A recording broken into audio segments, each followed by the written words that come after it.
Fachi Beton ayaka otala makambo lukeli biso na campagne électorale oyo papa la biso candidat député yazo conjuguer verbe se soutenir. Nous soutenons et oui avec sa base et baki na kosala distribution ya ba soutien-gorge. Je vous laisse suivre la vidéo et nous revenons tout juste après.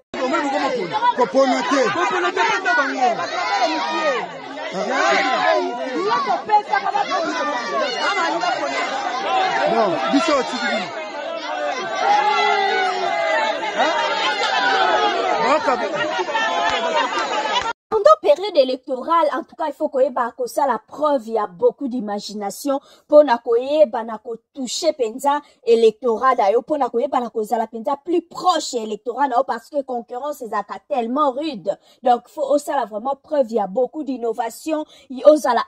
souple na makambo ebele o libéraka facilement o mobilisaka o sensibilisaka parce que ba descente na ba base ba descente na ba quartier na ba avenue en tout cas il faut la bien planifier bien cibler pour que oyeba nako zwa ko gagner électorat oyeba nako gagner ba voix il y a bien alors papa la biso oh ya ebaki na kosa la preuve il y a beaucoup d'imagination en dehors il y a ko financer moi ba commerce moi mke parce que sont réunir ba maman boye ba papa boye il faut moi financement ya moi muke atala moi mombongo na te kaka ya mapa moi mombongo na te kaka soki pe ya sucre na coin soki pa te kaka moi piment na ye na wente oyebi na kopese moi quelque chose oye ko sungaye lobi soka ba de côté ka peut-être sac moka makala akoma na ngwata 2 3 donc ça capé une façon ya ko yeba na ko benda be lecteur et pas na yo et papa na biso en dehors de tout ça et puis na ko memela ba maman na biso ba soutien gorge oh peut-être ndeko mususu na kwa mususu peut-être à quoi mais mata ba slip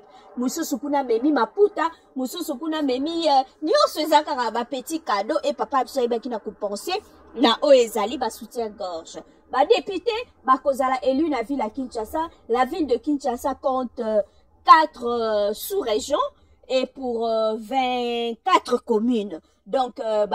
ya Changu, Funa, Lukunga et Moamba. Donc, député na député a ebi kwenini o yazo battre campagne na e pona ba député national pour ba député provincial bango c'est par commune. Donc, député na député provincial azana commune na e. Et c'est pas facile parce que ma candidat baza tellement ébélé la ville à Kinshasa ba ko retenir kaka les 53 donc ba o ba kozala retenu comme ba député national et cette fois-ci en dehors il y a députation nationale toi na députation provinciale toza lisusu na ba conseiller communal o ba koyeba na ko voter bango donc innovation. Il y a élection oyo ezawana na ba élection oyo elekaki ba conseiller communal ba votaki bangote mais année oyo ba koyeba na ko voter ba conseiller communal oto mona bana belé surtout moi bana ba 20 ans ba nini ebele penza ba yebi na ko postuler côté wana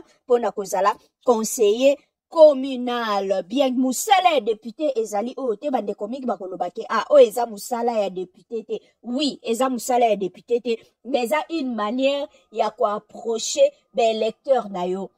ben électeur ba pesio ba voix ma bezali kaka nde ba pesio ba voix na bango poyo ozala molobeli na bango auprès ya bakonzi esika wapi mibeko eza kozwama parce que ozokende dans l'Assemblée nationale pour na kosala mibeko pona kosala contrôle parlementaire mais malheureusement ba te belé ba e baka na kosala yango te une fois élu ali mwe amona na rasusu na base te alobela ka lisusu be électeur na été mai ezate courant ezate misala ezate banzela ezate équipé été ye pona ye $21 000 na chaque mois.